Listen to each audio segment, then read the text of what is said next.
What up, y'all? It's your girl, Honey Banks, and I just jumped off the porch with Dirty Glove Bastards. It's up.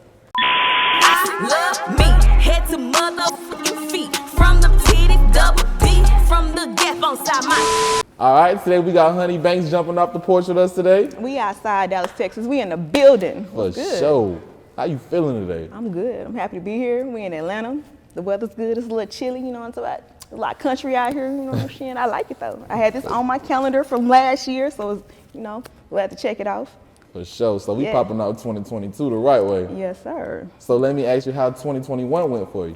2021 was, it was back-to-back 2021. 2021 was actually the first year that I actually focused on myself. So starting like January last year, we hit the ground running. Yeah. You know what I'm saying? And all the way through. For Good deals, sure. Bad deals.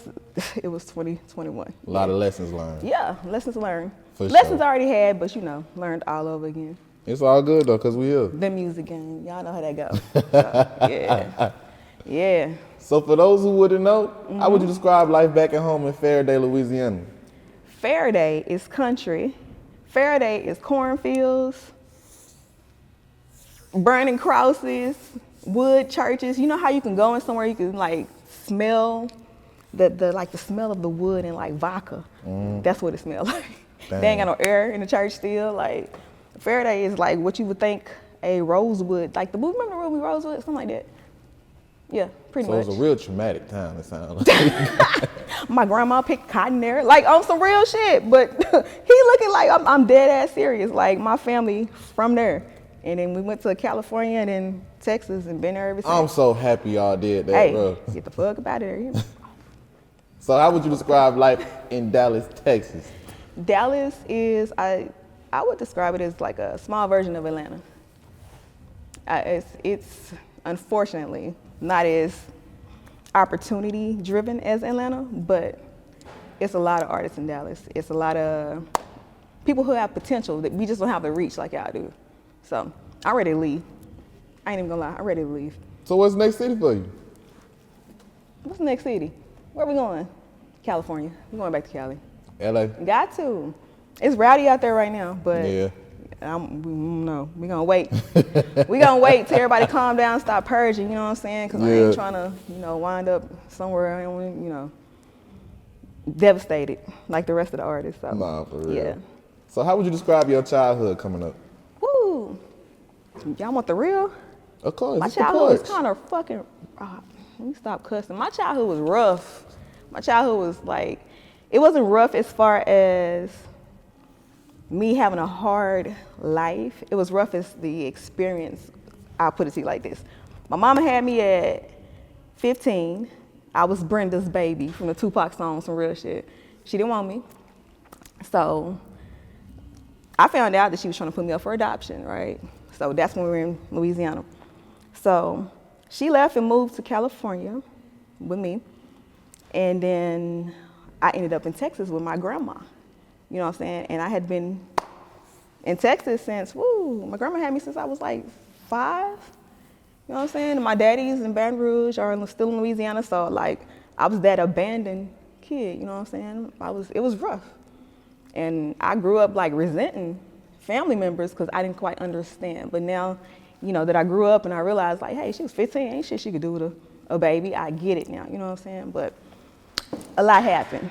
I understand. A lot happened, yeah. So with all those traumatic experiences, how would you say your mental health was affected?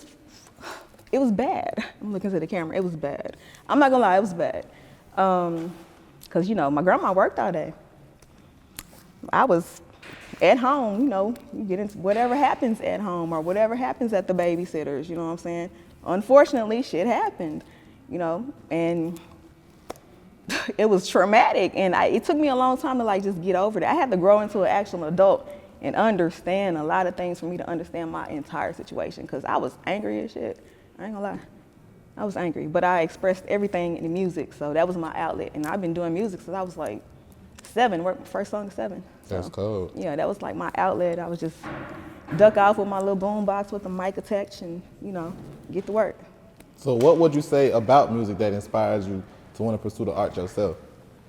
It won't leave me alone. It's like, it be calling me. On some real, when I was in California, at the brief time I was there, I started acting first. But I would always write songs and write and write. I had stage fright. So I didn't actually get over my stage fright until I got hit in the damn head. But I always would write, and I would always do the talent shows at school, and then like the little plays. I would do the theater arts, like things like that that are just broaden my branch. Because no matter how many times I try to stop music, I'm miserable without it. You know what I'm saying? So, like for instance, my grandma, she chopped up my piano with an axe, just like on a movie. You know, What you do? I ain't do nothing. I went to school. And I came home and I'm walking from school. I look on the side of the house. She got a axe like a horror movie. And she was hacking at that. And I'm just like, oh my God, you know how your heart just sunk. Yeah, that's what happened. Yeah, so it's like I was teaching myself to play piano young. Like it just was always there. So he looking so astonished. I am. This story interesting as the hell. Grandma out there in the front lawn with She was on the side of between the houses. She was like, oh yeah, I'm just gonna throw this in the dumpster. It was just too big. I couldn't pick the piano up, so I had to chop it down. And I'm just like, Why she wanted to throw it away though? She said I was creating too much racket. Oh. Grandma terms, Louisiana grandma terms. It was too much racket in my house, and I was just like, bruh, like, crush. You know what I'm saying? I feel that. Yeah. So who would you list as some of your musical influences? A lot of people. I can go anywhere down from Linkin Park to Tina Marie to Sade to Bone Thugs to the list goes on. You know what I'm saying? Like, I've always been in love with music. You know what I'm saying? Yeah. Al Green. I can go to Tupac. I can go to Wayne. J. Cole is one of my favorite right now. Cassidy, most definitely, is one of my influences, especially with the bars. So. Yeah, cold. I can circle all the way back around, yeah. That's real. So what would you say is the biggest life lesson you learned so far? Boy, I say, when people tell you who they are, believe them, okay? Maya Angelou. Yeah, on some dead-ass, real, and when people tell you who they are, believe them. When people show you who they are, believe them. Stop trying to make your own perception of a person because that's what you want it to be. You know what I'm saying? Things like that. Yeah. And I always read the fine lines. I always get a contract too in the music side, so I always get a contract. That's real. Yeah. So you also have been on the entertainment spectrum wheel for a while because not only did you dabble in music, but you also partaken in the journalism side as well. Yeah. So talk about hosting some of those gigs and hosting some of those events. Okay, so I was on a show called Crush TV first, and then First and 15th TV, and then we would also go and host the local talent events too. I like doing those because I find some of the dopest artists that want to get on. Like it's this dude Lil Coco. Y'all know who he is now. I'm plugging him. He's dope as shit. Like it's a few artists in Dallas that I hosted for. Like I'll bring them out. You know what I'm saying? And boom, they branch off and do something else. Like Slick Music. His name is Rick. He got Grammys now, and I hosted the event, you know what I'm saying, with the beat battles, you know what I'm saying? It's amazing to see that, to see it from the bottom to where they just hungry, and then boom, you on Billboard. Like, it's dope. Yeah. Yeah, it's real That's dope. real. And it's been a few artists that I've seen do that, so, yeah. So talk about your mentor. It's a Big E beat. How did you two collide? Big E, he called me earlier. He probably mad at me right now. During my extra underground phases, he saw a flyer on Facebook. He came out to one of my shows and he stood in the back of the club and just waited. And then, mind you, I didn't know who this man was, you know what I'm saying? When I got off stage, he was like, hey, it's a Big E beat, da-da-da-da-da. He was like, yeah, I've been here for about a couple hours, but I wanted to see how you perform. And I was like, okay, all right. He was like, let's do some work. And it's just been up since then. And that was 6 years ago? About 6, 7 years ago? Yeah. That's real. We got a lot of music together that's not released. Yeah. Yeah, so it's coming. That's cold. It's coming, yeah. How would y'all describe y'all chemistry with one another? Me and Big E, he be fussing at me. He be on my ass. No, honey, baby. So that's how he sound. He be like, no. fuck them niggas. Like, don't, you know what I'm saying? He be on my ass like a daddy/uncle. But I take it as constructive criticism. I listen to the OG because that's just what he is and he's been places. So I got to make sure I take heed to that. Yeah. So at what point would you say you decided to take music serious? Let me see.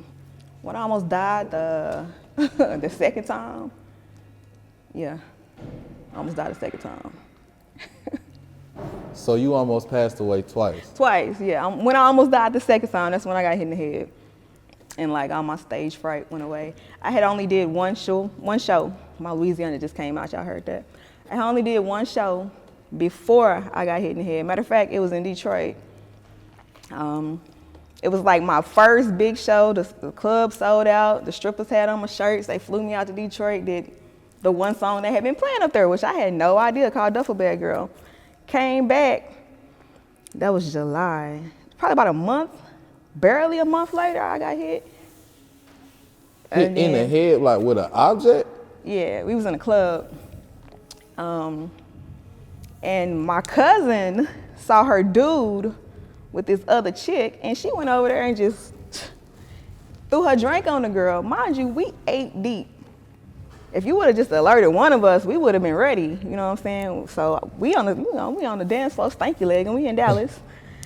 We see her coming through the crowd, and we like, yo, what's going on? You know what I'm saying? So she jumped behind me, and I turned back this way, and the girl just clocked me with the big glass pitchers that you pour a drink in, those, and split my shit down here, all the way back to the ear, and here to the white meat. Like, my shit was wide open. Now, mind you, she severed every nerve in my face, so I felt nothing. But I just knew that she hit me, and I heard the impact. It was like, thigh.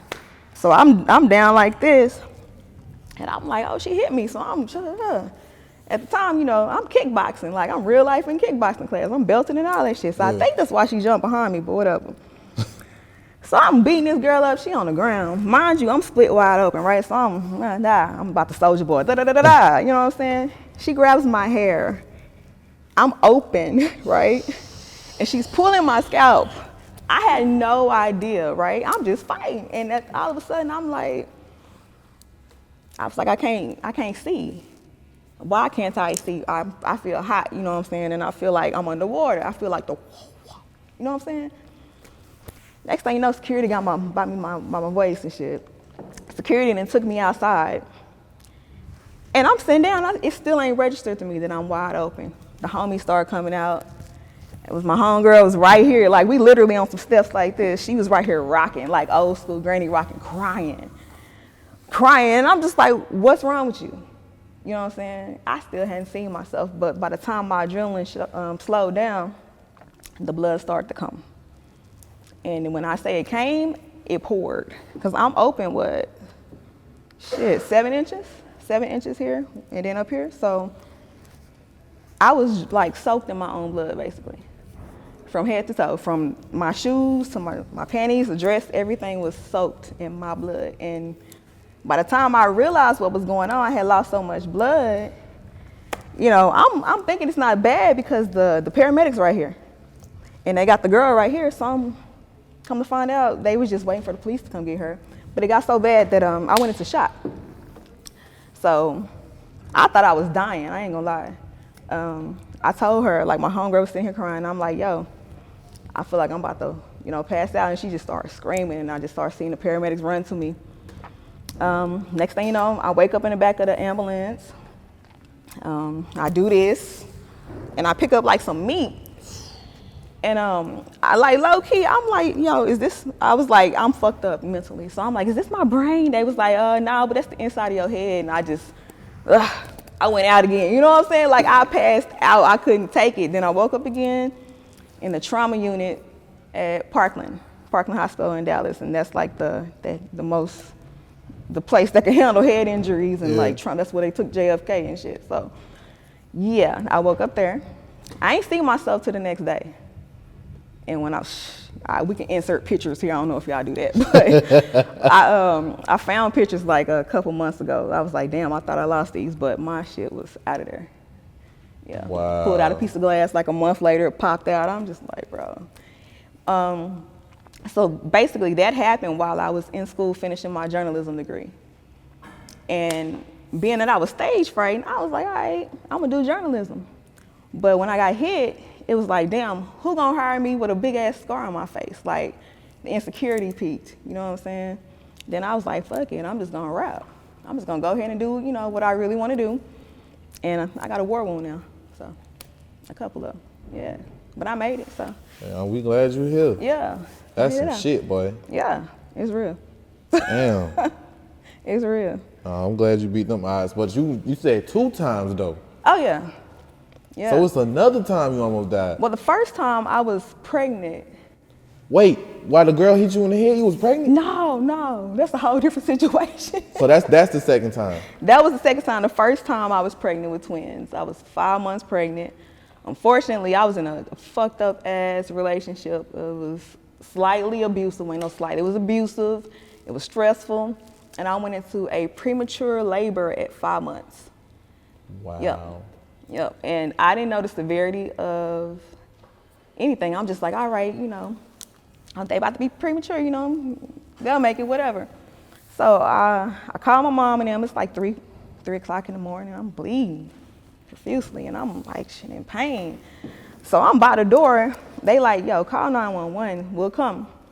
911 passed like, I'm an ambulance. They passed like 3-4 hospitals. And I'm like, what's going on? Why y'all thought, you know.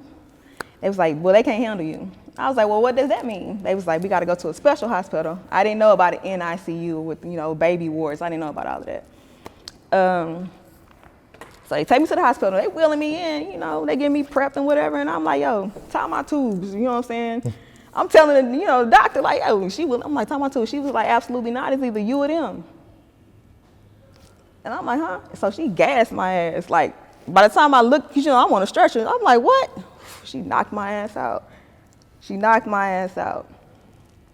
Wow. Yeah, because I was basically dying. So if I had not hit 911, I'd have been out of there. I'm thinking that, you know, regular labor. No, I was dying. Wow. I was like bleeding inside and shit. Like, woke up the next day, the baby's out. I had to bury them like a week later. I decided to take them off life support and bury them. Your mouth is just jaw dropped right now. I'm sorry. I'm over, like, for a long time, all of this like really fucked my head up. I was even going to ask, like, how do you still walk around with this smile all happy, you know what I'm saying? How do you go on with life? Yeah. Yeah, it took a long time. Like, I dealt with depression for a good 10 years, you know what I'm saying, within that period. I was like, why? Like, but I just realized, you know, that I'm here to show females, you know, it's possible to persevere. You know what I'm saying? It's possible to still get some things done. It's possible to still be a boss, despite whatever you go through. No whatever, cap. you know what I'm saying? Nah, we happy you here, man. Yeah. We happy. Nah, you deserve it. Thank you. Appreciate you. So how did you end up leaking with DJ Snake for his forthcoming album? He found me from the last cypher I did. I did a cypher with 3 other women. It went viral. That one hit like over 100,000 views, and he was in the comments like, yo, this shit dope. So he randomly hit me up like a couple months ago, and he was like, yo, I got this track. I want you to do it. Like, he basically DJ Khaled me. He was like, I got this track. Do what you want with it. Okay, bet. And I'm not gonna disappoint you. Yeah. So I turned it into like a actual single that's gonna come out on his thing. Like, he wanted it to be like, you know, just do a verse. Nah, let me get a singer in here. Yeah. Let me get, you know what I'm saying? Let me get over, yeah. So I tried to make sure I executed it right, because my thing is composition. I love it. Yeah. I want it to sound good, you know what I'm saying? So it's another situation of social media and them finding me. That's real. Yeah. So what would you say listeners could expect when they listen to your music? They know I'm a plethora of everything. Like, one day I feel like twerking. One day I want to talk about the trap. Yeah. One day we gonna talk about some love. Like, it just really depends. I'm multifaceted. So yeah. That's cool. So what can listeners expect from your forthcoming projects coming out this year? So this year, what do you want them to take from your music? This year you're gonna get these real life stories on the first one. The second one we gonna turn up and twerk a little bit. And on the third one, I don't know what we're gonna do yet. We probably gonna fuck to that one. Yeah, that's what we're gonna do. That's what we gonna do. Yeah, that's what we're gonna do. I'm looking forward to that. Okay. Scorpio season, make sure you look forward to that. You know what I'm saying? Okay, you already know big sad season. Oh, what you God. know. We saints. We saints. Look, oh, God. We saints. We good people. I promise you. So how would you describe your grind as an independent artist? It don't stop. It don't stop. Like, and I'm addicted to it, actually. I think so. You think I'm addicted? Blaze behind the camera, yeah. It's non-stop grind and shit. I don't see it no other way. Because I'm not a person that stops at anything that I really want. My grandma put that in me, you know what I'm saying? She like, matter of fact, she told me last week, don't stop, just don't stop. I was like, all right, I ain't gonna stop. I'm gonna keep going, it's for you. That's hard. You know what I'm saying? So what else are you working on, Honey Banks? Nothing but music right now. I normally do everything at the same time. This time I want to focus on music only. I've been offered some all right deals, I would say placement. I've been offered some bad ones, but that basically means that last year when I focused on myself, it got some, it got some traffic. Yeah. So I'm gonna continue to focus on myself. Okay, And because it's working. Yeah, it worked. And that was only 1 year. I fought with that. All the other time I've been putting everybody else on, so. Yeah. So that's you gotta tell the women at home what focusing on yourself can do for your life. Focus on yourself. I bought a house. Yeah. I bought a house. I had to say that twice. No. I bought a whole house, fixed my own credit. It was like 520 something. Did that, got on my music, perfected the hobby, turned it into, a lucrative income. That's the best way to say it. And we love to see that A shit. lucrative income, yes. Congratulations Thank on that. you. I'm proud of you. I'm proud of you. Alright. Very proud of you. Any last words and shout outs? Last word, shouts out to Blaze Monroe, who's behind the camera. Shouts out to It's a Biggie Beat. Shouts out to Young Baller. I just dropped a song with him today. You can't say that, huh? You can say that. Shouts out to Young Baller. 2BBL is out right now. Bitch You Made It is coming. You know what I'm saying?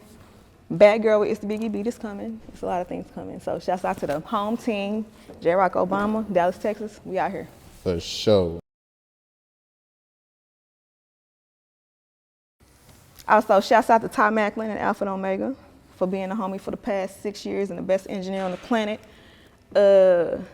Shouts out to my grandma, my mama, and all of them. I love y'all. Shouts out to Pootie. Yeah, that's it. Honey Banks, We we off the porch. appreciate it. For sure. Let's get it. Love me, head to motherfucking feet. From the titties, double D. From the gap on side my teeth.